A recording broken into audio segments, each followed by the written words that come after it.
I will go to my flag plant.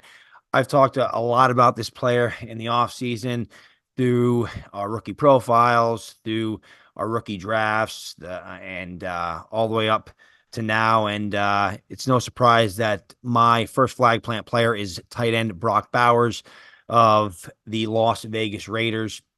Right now, he's going to ADP 98, which is 902, tight end 11. And I just think at tight end 11, I think it's a steal. I think Brock Bowers is easily going to be a top five tight end this year. I just think he's too good.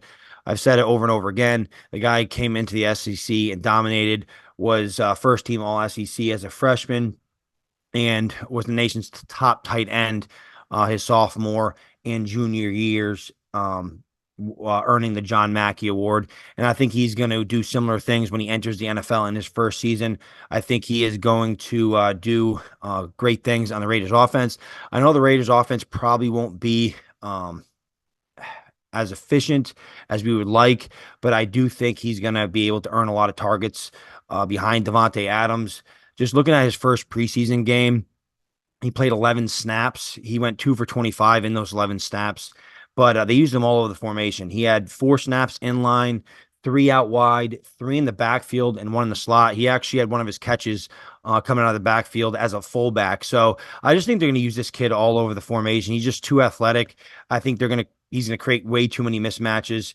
And besides Devontae Adams, I mean, his biggest competition in the receiving game is Jacoby Myers, and I think Bowers is going to take over as the number 2 target earner in this offense sooner rather than later. And I'm just all in on Brock Bowers. He's a guy that I've liked for a long time, and I think he's going to have many great seasons in the NFL, and I think it's going to start in his rookie year.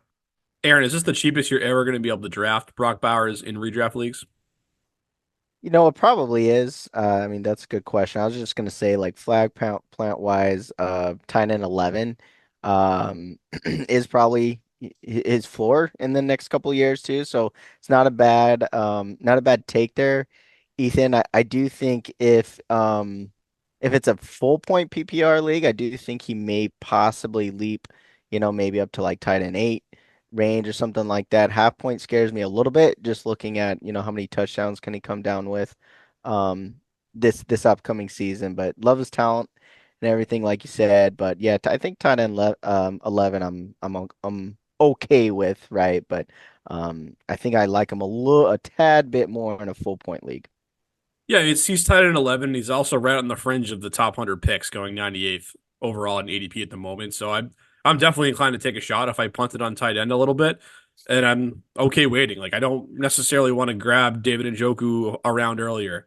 I don't want to necessarily buy in on Jake Ferguson, who goes 2 rounds earlier. So I would rather sit there and wait the 2 rounds for Brock Bowers to come to me, and I'll just bet on the talent. And if I want to, I can come back later with a guy like a TJ Hawkinson who actually goes later because he's injured right now. So he's a guy I like as well too. TE14. I think that's a kind of a good two way go, if you will, where you can take a shot on upside with both players. Really, you take a swing with Bowers on the talent, and then you insulate yourself with Hawkinson, who will be back on the field down the stretch, who we know is in elite talent from a fantasy scoring production metric at least. So yeah, I like that call a lot for a flag plant. Rookies in general make really good flag plants because they are typically a little bit cheaper.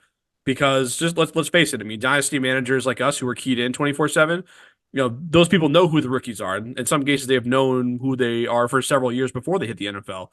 That's not necessarily the case in redraft, where a lot of, we'll just say, more casual fans who, they pop in August this time of year and they see these names that they don't recognize. They feel more comfortable grabbing guys that they've had before or players that they've seen produce in fantasy years earlier. So I mean, it's kind of a natural thing here that you see rookies becoming good values and guys that you can get to outperform their ADP.